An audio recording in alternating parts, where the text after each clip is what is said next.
5 senyales na hindi ka na mahal ng asawa mo. Una, pagbingi-bingihan. Nagpapanggap ka lang ba na nakikinig sa asawa mo? Para mo rin sinabi may mga mas importante kang dapat gawin kaysa pakinggan siya. Ang pagrespeto sa isang tao ay nangangahulugan ng paglalaan ng atensyon at oras para maramdaman niyang espesyal sa sayo. Ikalawa, pagsisinungaling. Malit man o malaki, white lies man o hindi, walang naidudulot na mabuting kasinungalingan. Ang kasal ay dapat itinuturing na pagsasamahan ng dalawang matalik na magkaibigan. Ang iyong asawa ang pinaka-importante sa buhay mo, kaya karapat-dapat siyang irespeto. Ikatlo, pagsasawalang bahala. Sinasama mo ba ang iyong asawa sa mga plano mo?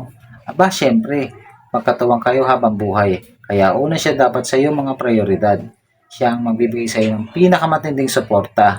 Mahalaga lang na isali mo siya sa lahat ng mga pangarap na gusto mong matupad. Ikaapat, panlalamig. Walang nabibigyan na solusyon ng silent treatment.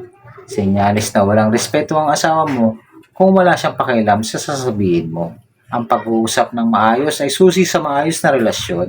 At ikalima, pangiinsulto. Ang pagkuha ng atensyon sa negatibong paraan ay malinaw na senyalis na walang respeto ang asawa mo sa iyo. Kung may respeto siya sa relasyon, pinararamdaman ng isang tao sa kanyang asawa na mahalaga siya sa kanya.